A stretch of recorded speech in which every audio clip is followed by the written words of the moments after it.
Ladies and gentlemen, thank you for actually organizing a seminar of sorts on such a topical issue. And I think it's a tribute both to Brookings, Washington, as well as Brookings, India, that we've taken up one of the major policy issues concerning India, especially in terms of the ambition and the ambitious programs that have recently been announced. I must say, confess that there is some degree of, how do I say, self-service involved in saying it's an excellent paper, because many of the things you've said is stuff which we have been trying and beating our heads against a wall to say and communicate to the government for the 3 years when I was in TRAI. So naturally, I would think it's excellent. Let me begin by stating this. I don't know how many of you are familiar with the BBC hit series called Yes Minister. When after I finished reading the paper, it threw me back to an episode where Hacker, who's the minister,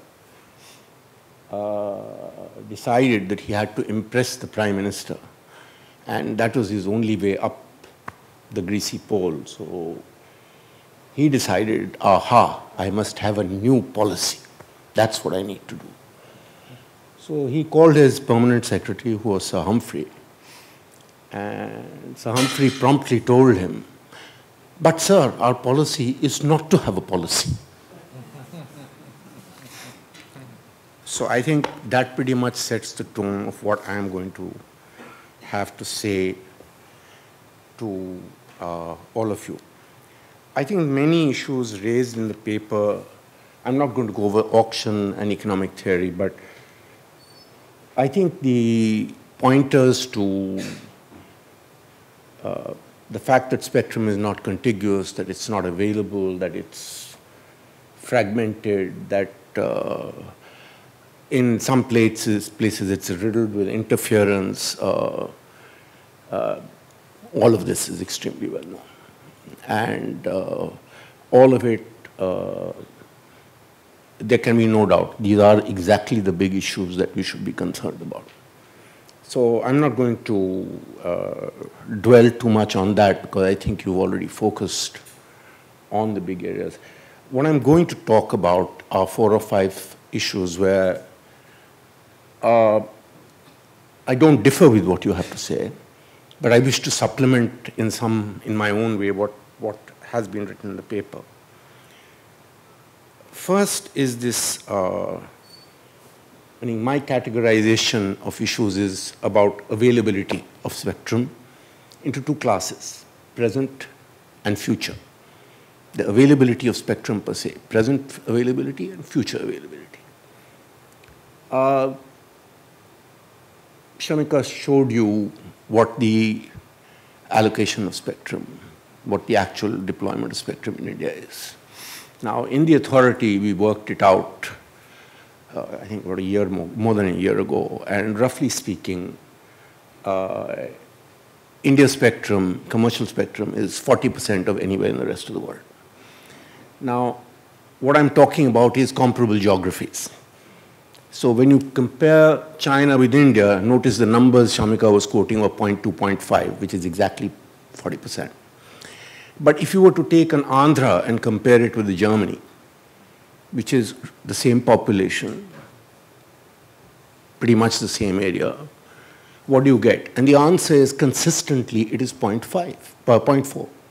Whether it is Germany and Andhra, whether it is France and Karnataka, take any country in the world with a comparable geography, compare it, and you will get to this magic number of 0.4.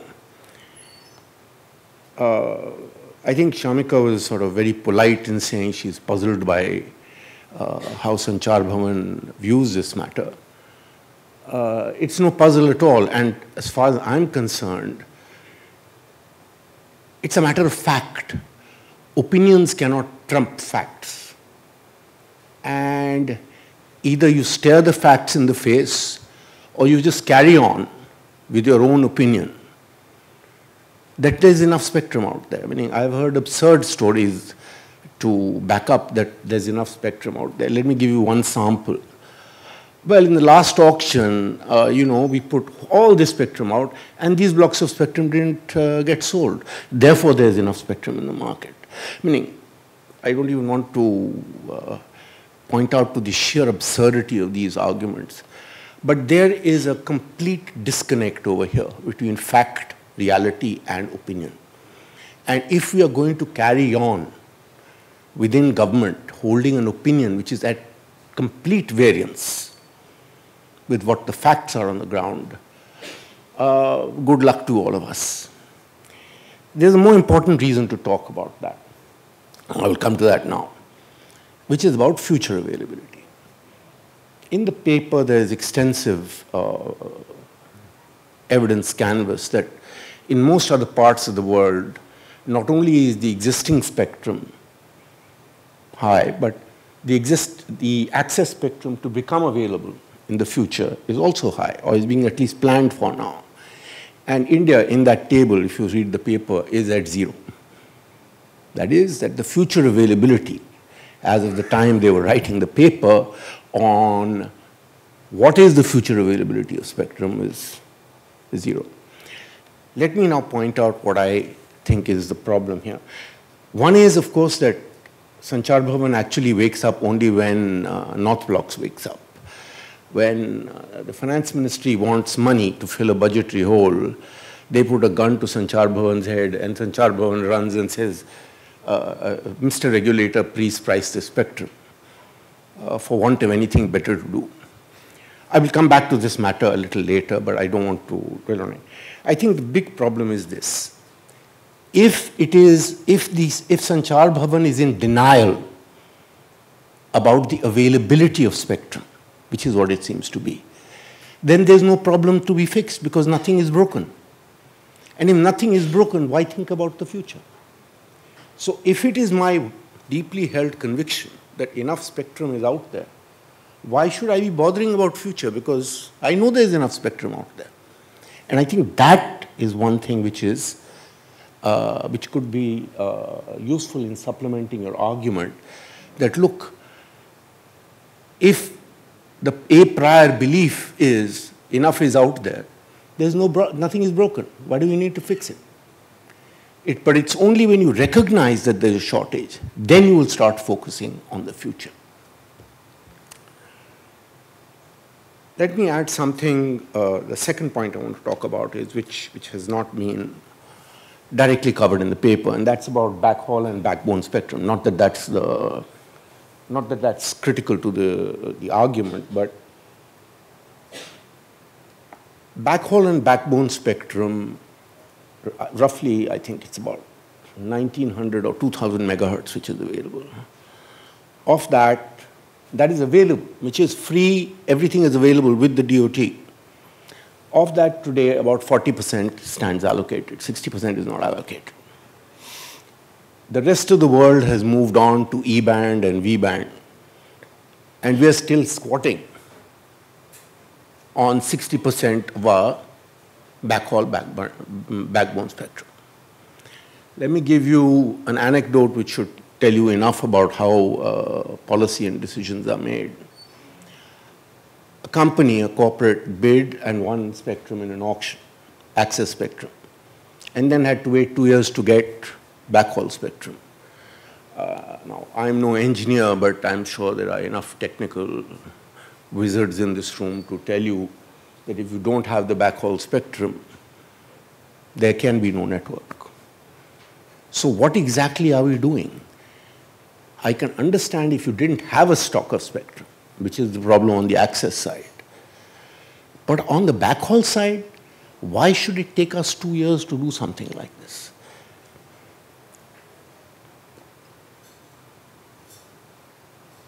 Let me move on. The next issue I want to talk about is the efficiency of use. Shamika referred to it, and Dara too. If indeed we are in a situation of a short supply, then the first thing we should be asking ourselves is, are we using it as efficiently as possible? Because if supply cannot be augmented, at least what's available to us, let's use that as best as we can. Now, in September 2013, when the authority drastically cut prices, some by 70%, some by 50%, as Shanika was talking about, we made a critical recommendation saying trading should be permitted. We also talked about sharing. That was September 2013. We are in August 2015. And every day we hear about trading and sharing about to happen. Now, if indeed we have a serious crisis on the availability of spectrum, why are we not pushing this faster? Why is it taking us 2 years to take this decision? Number one. Number two, fragmentation. Much of the spectrum in the 1800 megahertz band is fragmented. That's not the only one. In 800 also it's fragmented. Somebody has one carrier here, another carrier there. It's an unholy mess.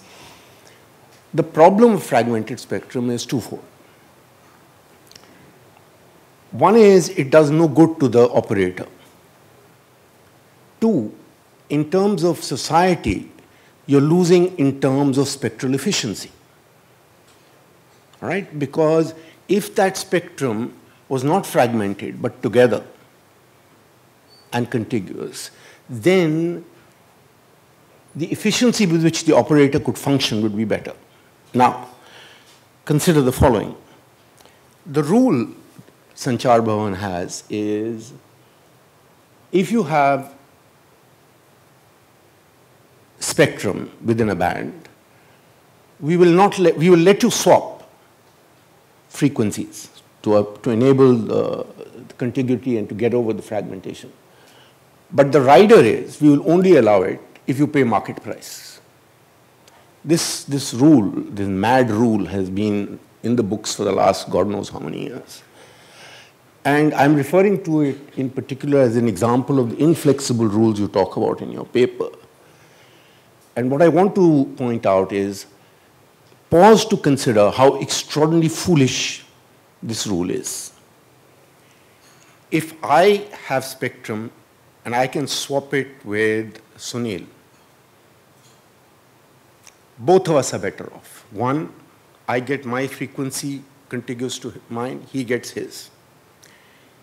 Second, he can't use that spectrum and I can't use that spectrum for anything except what the mandarins of DOT have dictated. They have said you can use it for 2G, I can't do anything else with it. Otherwise, I'll be out of business. But if you allowed me to swap, what would happen? My efficiency would improve, so would Sunil's. My revenues would improve, so would Sunil's. And incidentally, since the government garners 30% of what we earn, their revenues would improve. So from a pure economist perspective, it is an astonishing rule because you are in a Pareto inferior situation when you know that a reallocation will get you to, a no-brainer reallocation gets you to a Pareto superior allocation. So I'm just giving you an example. It's not to labor the point. The point I wish to make is that if you're going to constantly live in a constrained supply situation, at least think of imaginative ways of dealing with the efficiency with which that spectrum is deployed. I think as citizens, many of us will understand, and forget us citizens, in all over the world, every commercial spectrum user, right, and every regulator has this enormous problem, the generals. Okay, so we have it, you have it, so does the US. It's no different. But if you have that as a problem, surely can't you use what you have more efficiently? Next. Why should we not ask ourselves the following questions? In at least the 25 years I have read about, there has been not a single time, not one, where spectrum and its efficiency of use has been audited in this country. It's never happened. It simply has never happened. So you have this extraordinarily perverse situation where very large amounts of spectrum are held by, let's say, a public sector undertaking. Now, the question to ask ourselves is, merely because this is a public sector company, should we allow an asset to continue like that? If they don't have enough customers, give them a smaller amount of spectrum, resume the rest, give it to others. If nothing else, you will enrich the government in selling that spectrum.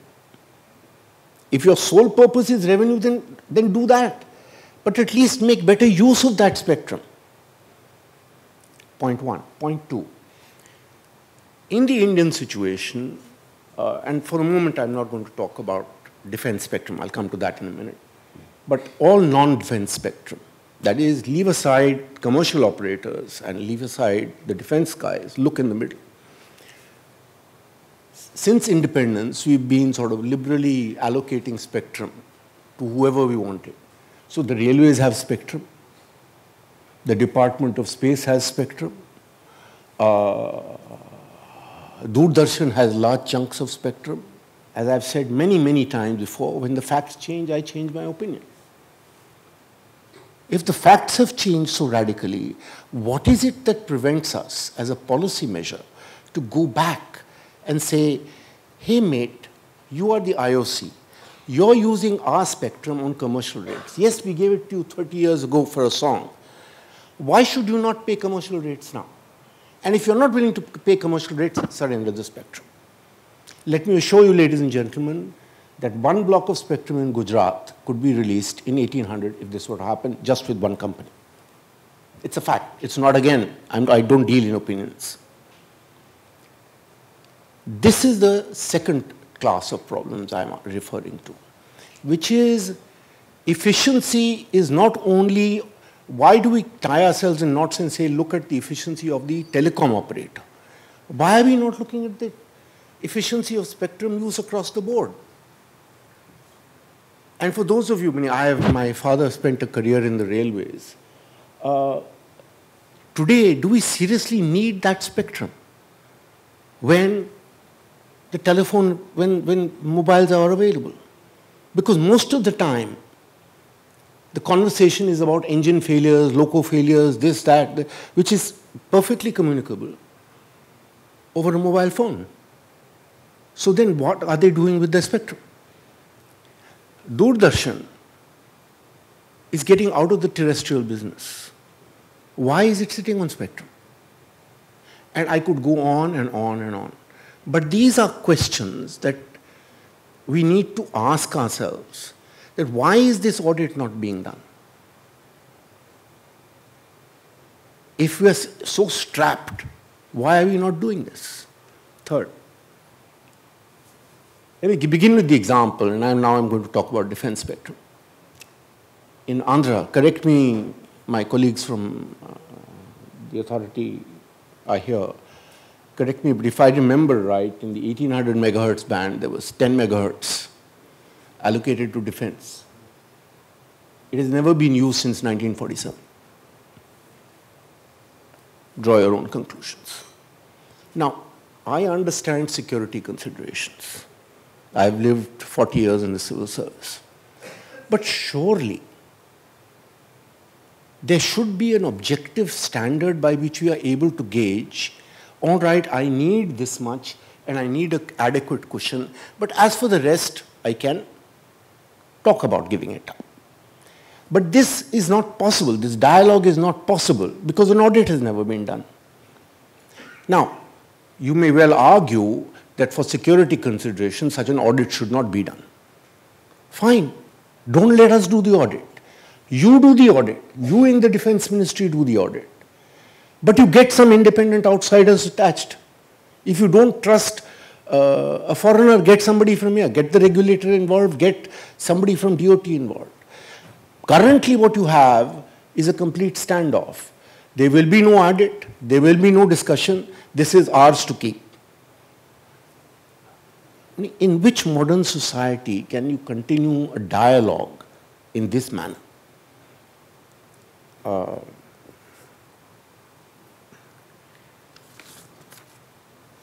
The next point I want to talk about, I have just 2 points to make thereafter. One is about industrial restructuring, and a point which has been made in the paper about the HHI. For some reason, India confused competition with the number of entrants in the market. So where most markets have 3 to 4 operators, some just 2, we decided that not less than 20 would be an ideal goal for us. So we went down that route, shot ourselves in the foot, and retracted. So now we are at the decent level that we have only 12. It's plain mad. It's completely mad. The theory, meaning there's a very old economic theory in a paper published in the Quarterly Journal of Economics at Harvard, which talks about the optimal number of firms in an industry. And that in some industries where you have very large capital costs or fixed costs, you have to restrict the number of firms. You should not be having more than so many firms because it's a waste of capital. What is astonishing to me, truly astonishing, is the very same argument is used by all developing countries, saying that because we are underdeveloped, we need to economize on capital. And yet when it comes to making policy on telecom, it is quite the obverse. And it's happening in the same country. So please, will somebody explain the economics to me? I don't get it. I just don't get it. More important, what have we done? All right, you have a problem. And the problem is that the spectrum is the only asset that is actually transferable. Now, people go on about competition tariffs. Please remember, one of the conditions of competition is also free entry and free exit, which we have conveniently forgotten about. Indian economics is very good. We pick only that part of the theory which is convenient to us. More firms, the better. But the problem is, my friend, there is no free exit. Until you put merger and acquisition guidelines in place which allow reasonable exit, there is no, it's complete nonsense. There can be no consolidation. Now the DOT, meaning, pardon my words on this, we made recommendations on this, and I use we in a past tense sort of way because I am no longer associated with it. 5 years ago, 2010, it was promptly accepted in principle. Promptly accepted in principle. 5 years later, we're exactly where we were. Accepted in principle, nothing done in reality. And that makes you wonder whether even when you put out guidelines, which are tweaked and tinkered with in Sanchar Bhavan by the technical mandarins there, have we applied our mind to saying whether this is actually practically workable? And if it's not workable, what point is that guideline? What use is it? I say this with some degree of pain because on trading and sharing, we went through the same agony. And then we told them, we told Sanchar Bhavan, accept it in principle and we'll draft the guidelines, which is not our job, it's their job. But we knew if we left it to them, it'll never get done. We drafted it, but notwithstanding, it's taken 2 years. And even now, I do not know where it has been tweaked with, what has been tinkered, so I don't know what the outcome may be. But stand back and think. If you're not going to have an M&A policy that works, and you're going to put out trading guidelines that don't work, pray thee, what consolidation is going to take place in the industry? And from an economist's perspective, the real point is this.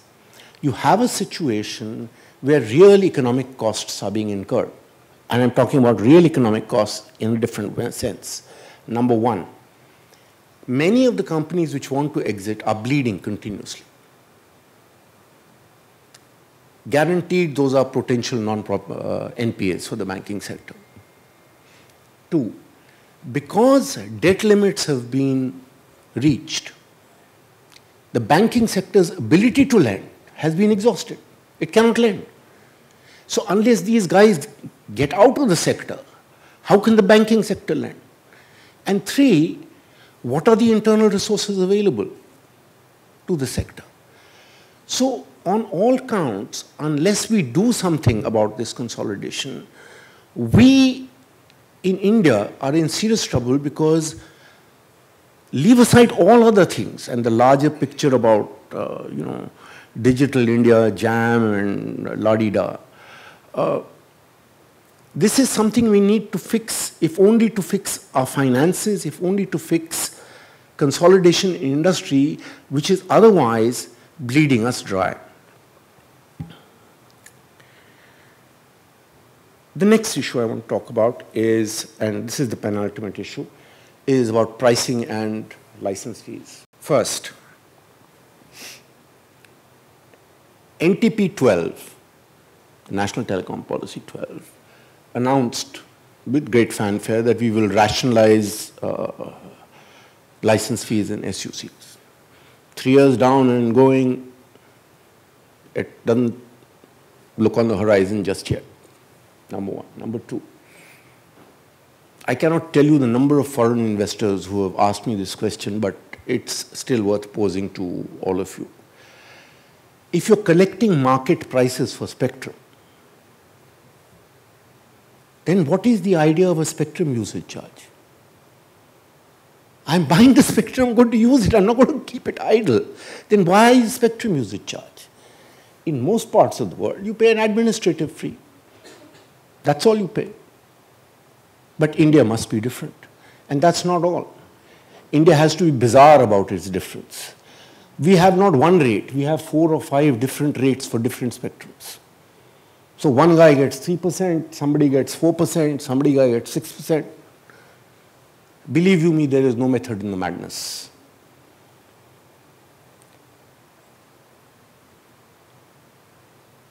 Lastly, at least on this particular issue, a license fee of 8% is collected. 5% of that is 5% of the 8 minus 5 is what goes to the government, and 5 goes to something called the Universal Service Obligation Fund. Since inception, the fund has collected some 35,000 crores or something like that. It has spent less than 35% of it, 35, 40, tops.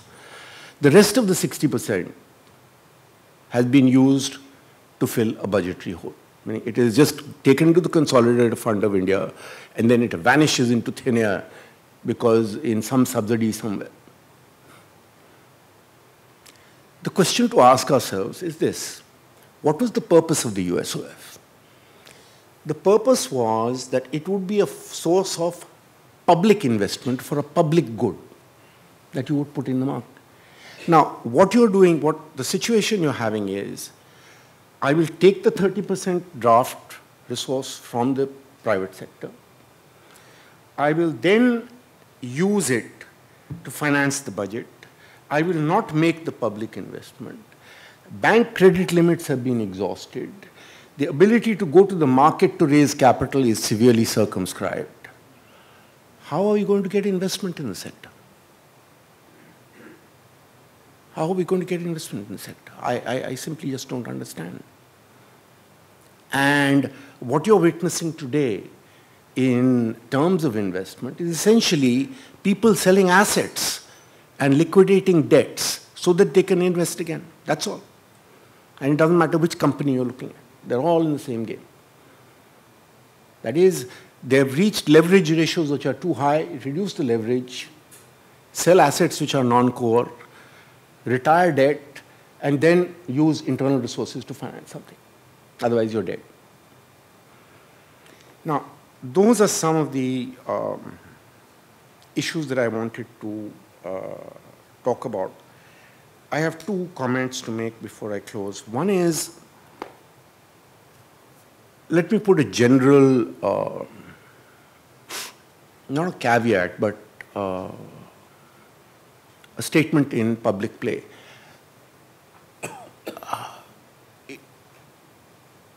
The Department of Telecom and Sanchar Bhavan have been through hell and back in 2008. And there is, therefore, a natural reluctance to take decisions. The unfortunate thing is that that reluctance has lingered on too far. It's still there. I have an old friend from the department who's sitting in the audience, so he knows exactly what I'm talking about. And 7 years is too long a time in a sector which is changing so dramatically that we stop taking decisions and stop taking critical decisions. It's just not sustainable.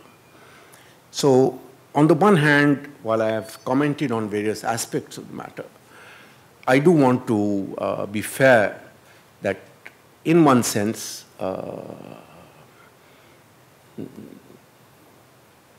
Sanchar Bhavan's hands were at least partly tied behind their hands for some time to come. But even when they were untied, they've not quite got used to moving on with it. The implication is that unless timely decisions are taken, we are again in deep trouble. My last comment, and I will not take any further time, is going to be this. 3 or 4 years ago, I think it was late 2010, 2011, some bright spark in the print media, or was it one of these chambers of commerce and industry, coined the word policy paralysis. And that haunted the previous government to its demise pretty much. The point I wish to make is that to any observer, it would appear as if policy paralysis still rules in Sanchar Bhavan. Because if all that I have said before is not being done, draw your own conclusions about whether it's paralysis or indecision or what you will. And that comes to the suggestion which I want to make to both Mr. West and Mr. Ravi, which is, I think that many of the issues that have been raised in the paper are absolutely spot on and they need to be raised. But I suspect that coming from an independent research institution like Brookings, it's necessary for a wake-up call to the government. And I would suggest most humbly that you may consider retitling the paper, Is There a Spectrum Policy in India? Thank you. Your reference to Pareto improvements, I think it's when we look at what's been happening over the last few months, take the land boundary agreement with Bangladesh. Can't think of a better example of Pareto improvement. Just for reference, this is a sharing of small pockets of land across the border so that you have more, a streamlined border, and people have now been given citizenship, which they didn't have earlier. There are a number of innovations in the land market which I think have some reference to what you're saying, particularly the trading and sharing. The concept of transferable development rights is a formalization of this. There is enormous evidence of informal sharing or exchange of cultivation rights because you want to get contiguous plots as opposed to fragmented ones. So we do have mechanisms here that are actually employing the principle of Pareto improvement through exchange, and it's a little I suppose frustrating to see it the logic not applying to something here. But also I think the main point you're making is that even within the existing constraints, there is enormous room for improvement in efficiency, and we need an estimate of how much we can actually get from this in terms of a per user spectrum. Maybe different across geographies, but in the aggregate it obviously adds up to something substantial. So since we don't have our other panelists, I'm going to open up the audience, but I'm going to call on some specific people to share their views briefly to sort of either endorse or challenge the propositions that we've heard from the dais, and then make it a wider discussion. But Rajan, can I call on you to begin? Then I'm going to call on Shyam. So getting an industry perspective here. I don't think you're fundamentally going to disagree with what Rahul has said, because he said that there is a right policy and there is what is being done, and there's a big gap between them. And then I'm going to call on Chetan and Sunil, both keen observers of the sector, to get a sort of outside perspective, and then we'll open it up. So, Rajan? What we've been hearing is precisely what we've been saying in the industry, through various submissions and papers, both to the authority as well as to the DOT, over the last certainly 5 years of my tenure in various times and phrases. So I don't think any of this that has been articulated comes as a surprise. So we absolutely support everything that has been described over here. The point I kind of ask in terms of the reason has emerged out of the 2008 when the CAG all of a sudden became the 600-pound gorilla in terms of decision making. And so the question that I have is in the context of decision making, which says, is there now such a scare of post facto picking apart decisions, some of which are truly policy decisions, but clearly outside of the purview, or supposedly outside of the purview of the CAG. And so therefore this scare and this concern that, hey, I'm going to spend my pension money defending myself against decisions that were legitimate decisions that were made and called for.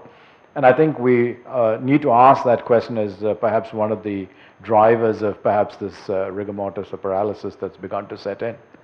And to ask yourself, is there a policy? But I think one of the things that we've asked ourselves continuously is, why is there no harmonization, the harmonization effort in terms of international alignment, which is a part of NTP 2012.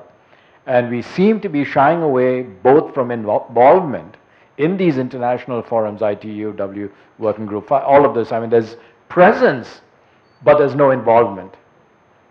And so I think this is the other thing that, because if we don't get there, and then the whole standard setting process, and my friend Ashok is here as well, and will champion standards as part of how we push this factor. I mean, just a very simple fact, sir. When we were looking at 700 megahertz, not that I'm proposing that it be done immediately or any band of the spectrum, one of the points we made is that please give us adequate time, certainly so that our manufacturing end of things could begin to start planning for the use of 700 in the particular band, what we call APT band utilization, which is very different from America, in terms of even the manufacturing. So the more lead time that you give us, saying here's what the horizon, which is what we've asked for in terms of, please give us a roadmap. So you mentioned that there's probably about 12 megahertz outright in the future.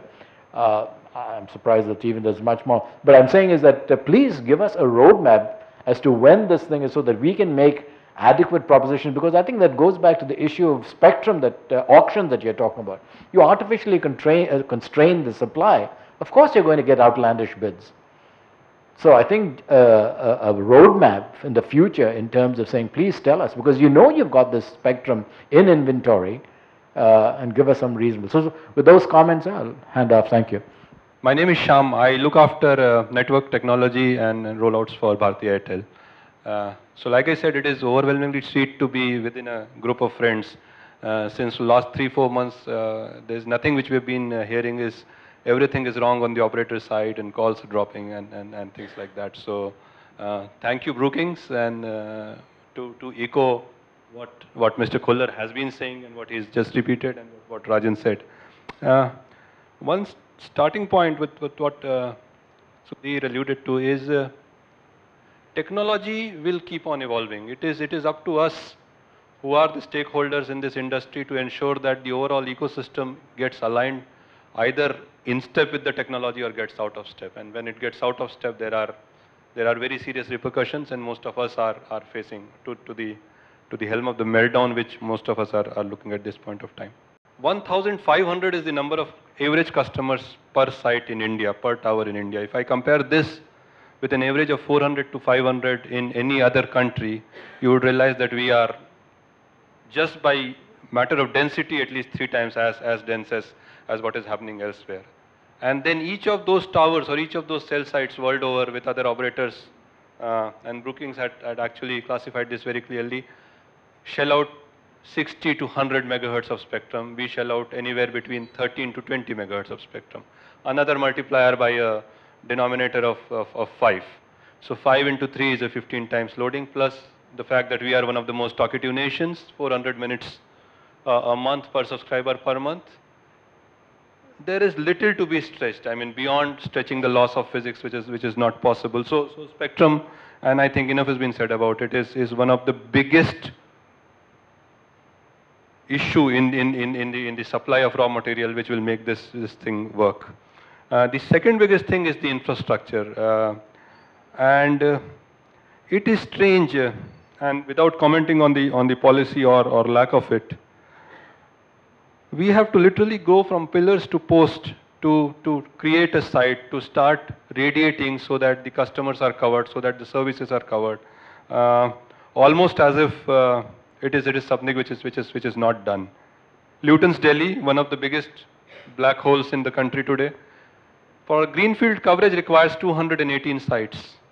In 20 years of our operation, we've been able to put 100 sites, 15 of which have been sealed or shut down. Now, I mean, this is again, I mean, trying to tie with the ideas of our laws of physics on that side. There are cost issues, there are emission hazards. WHO norms, countries like Switzerland, which says these are one of the most health-sensitive nations in the world. Our norms are 1/10 or 10 times as stringent as those norms, and we still have these mythical emission problems around radiations, which will not let us radiate, and on the same time, in the same breath, gets beaten us when the calls drop with a lack of sight. So the second big problem or the crisis which we've been hit is the lack of physical infrastructure, no single policy around creating sites. The third problem is very clearly the ability to backhaul this massive. At Airtel, and just to quote a number, we do close to 1,100 terabytes of data every day on our network, and this is just mobile data. And the way things are projected, we're going to do 60 times of this in next 36 to 48 months. Imagine linearly stretching a network of this size by 60 times. You will not have spectrum, you will not have sites, and more demand would come soon. So unless these two systemic issues have been resolved, and to Mr. Kullar's point, I sincerely believe, and we all of us as industry experts here or stakeholders, the answer is out there. We know what to do. 40% of 1800 spectrum is not usable for broadband. It is lying there in a fragmented way.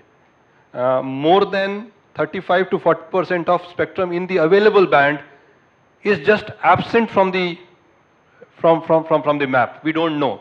I mean, we try and hide it behind the guise of national security. It could be as blatant as railways or ONGC or those oil companies, but it is not there. So the same bands where another country uses 100 megahertz, we are going to use 60. NOFN talks about rural fiberization, taking the fiber to the Gram Panchayat. Do we have an urban version of NOFN? Because I believe Delhi needs more fiber. Mumbai needs more fiber to backhaul those sites. If you're talking about Seouls or Tokyos of the world where 50,000, 60,000 sites per operator is a given today with 80 megahertz of spectrum, comparing their quality of service with industries in India where we're talking about 5,000 sites in Delhi with 1/4 or 1/3 of that spectrum. I mean, we are comparing oranges to apple if we need to do what, and the market is not waiting, and that's the worst part. I mean, the technology bandwagon, the kindergarten class kids, the digital natives as we call them. I mean, the first thing they need to be told today is you guys were not downloaded, you were born. That is their affinity towards digitization. And these digital customers are coming up in millions in India. Are we creating the platform? Are we creating the capability? Are we creating the roadmap so that when these guys and girls and men and women, when they get up and hit the industry, hit the colleges and university and start using their devices, we do not show them a no service or a call drop to go ahead. I'll close with my favorite tweet on existential crisis, as I called it. René Descartes, 400 years back, I guess, said that those famous lines, I think, therefore I am. And this is the base of most of the philosophical texts. I read something very funny a month back, and I thought that kind of summarizes where we are moving towards as a market. So from I think, therefore I am, it says, you are what you share. And if this is where the world is going to, I think we need to really, really get ready big time, not incrementally, but significantly disruptively to get where the infrastructure, the capability, the services belong. Thank you. Thanks a lot. I had a couple of questions. We've heard a lot about policy paralysis and what could have been done with spectrum and the scarcity of spectrum, fragmentation, etc. But what puzzles me, Dr. Kullar, is in terms of the current government, which, as we all know, has announced different schemes like Digital India and so on. Smart cities, 100 smart cities, which is very, very exciting. Why was it not possible for this government to have started by saying, we want to start with a clean sheet of paper, this is how it's going to be. We can start to, we have the means to give away a lot of spectrum for commercial use, and not just for commercial use, for one thing that Shyam just referred to in terms of the countryside. When we have the capability of Doordarshan sitting on huge chunks of spectrum, which possibly could have been used for transmitting, for sending education and healthcare and so on into the remotest countryside, as the paper, as Shamika and Mr. West have pointed out, in penetrating buildings, trees, and so on and so forth. But the possibilities of increasing educational and healthcare reach dramatically is so exciting if we get that right. But what I'm bewildered by is that we held another auction this year. We had the same situation again with people paying unbelievable amounts of money for spectrum, and so they pay a lot of spectrum money, then they have to put in a lot of money into infrastructure, and there's no money left for innovation, for R&D, for trying to get to people who really need to use that spectrum for bettering our lives. So it seems like we've dug ourselves into a hole from which we just cannot get out. I don't understand from any of these discussions where there is any possibility of reversing what's going to happen. Even if we start to allocate, captive spectrum with the railways or the municipalities and so on, it is not going to be enough of a revolutionary change for all those people, those 12 operators or whatever, who have already got themselves in far too deep into this mess. And I would be very grateful for some inkling about how we dig ourselves out of this hole, because this country is just not going to get any different unless we revolutionize. And democratization of communication and spectrum is the biggest thing that can happen. I was told yesterday by a friend that in the United States, for instance, you have people like AT&T and Verizon and so on, who are, you now enable people to set up their own organic growth, for example, which does not necessarily mean 15 billion extra dollars of revenue short term, but huge additions to national interest and GDP growth and so on in a few years down the road, if you just do the economic arithmetic of this. And in Shamika and Mr. West's paper, there's a reference to the NATO band, for example, besides which there's a lot of other possibilities of allocating the remaining spectrum. So I would be very grateful for an idea of how we can get ourselves out of this mess. Thank you. I'm Sunil Jain. I work with the Financial Express. So as everybody has said, it's a great paper, and everybody who's been in the business knows that what the problems are, and so the paper has tried to define that. I think Mr. Kullar has made a very good point, which is that we are sort of obsessed with getting a financial number that we're just sort of killing the golden goose. This is what this whole thing is about. I think if firstly, it is possible that the government, and not just this government, any government is beyond shame. So therefore, a lot of what you say doesn't make a difference. But if you really wanted to put this thing very evocatively, the best way to describe is to look at a series of numbers in terms of where we are.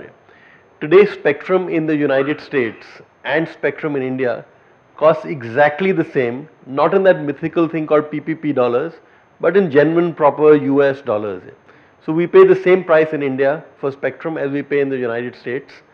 The average customer in India pays $2 per month. So I think, one way to get the government to respond is to really throw big numbers at them. One number is the kind that I told you. I would look at it, the point that Mr. Kullar made about you look at the spectrum that Doordarshan is sitting on, or the railways are sitting on, or IOC is sitting on. I've often, had the view that you can rescue BSNL and MTNL by just selling the spectrum which they have. They've got such few customers. You take that extra spectrum, give it to Bharti, and you can, do generous VRSs and you can save this company. I mean, these companies. The other thing, since you're here, Arvind, one of the points that, is I think that the one big thing that we got to keep in mind is that, we keep talking about a budget. We have a budget constraint in India. Actually, we don't have a budget constraint. We have an imagination constraint. So, for example, if you look at, what that spectrum with Doordarshan is worth, you look at what the spectrum with, with the defense is worth, with IOC is worth, with BSNL is worth, you actually have a lot of money available. Similarly, I was doing a number once on FCI, that if you look at their extra stock which they own, that's worth about 60,000 crore rupees. So, if we were able to, portray these numbers like this to the finance minister and the prime minister, I think it's possible that they may wake up. Thanks. So, everybody is in agreement. We haven't addressed the policy paralysis or the political economy of it. We have stayed away from, because the paper really was meant to draw out facts based on data, and so we've sort of highlighted the severity of the problem. Fixed cost being the same for US and India, and consumers paying very different amount. Of course, the level of competition is one of the reason why we have the kind of prices. So we might have to again take it back to the fundamentals and say, well, if each company is on an average making so little, then the natural thing to do would be to allow for mergers or some kind of consolidation, but that's the natural evolution of the market, which I think should be facilitated, because eventually that is really the only way the sector will grow, and then consumers will benefit out of that. So it is true, it's an aspect of policy, but that has nothing to do with shortage of spectrum as such. It's really about the mergers. Thank you. I'll just make a quick comment based on what I've heard. And first of all, I just want to thank you for all of your comments as well as yours. They've been very helpful. And what I'm hearing is there seems to be an agreement on the nature of the spectrum problems, but what people seem to be concerned about and worried about and cynical about is the administrative implementation of these issues and whether the government can actually move forward in the ways that you want. Digital India initiative, the Smart Cities initiative, he started to raise expectations in terms of delivering services through mobile broadband, changing financial payment systems, funneling some of the government subsidy monies through bank accounts to enable mobile money and so on. That may actually help to break the logjam, in the sense that if he is serious about these changes and serious about wanting to improve mobile services, then he has to address the mobile infrastructure and he has to address these spectrum issues. So as an outsider, I can't really tell you how to address these administrative issues, but his aspirations give you a lever to basically tell him and the people who are working for him, if you want to be successful in these areas, these are the implementation issues you have to address in order to get to those points.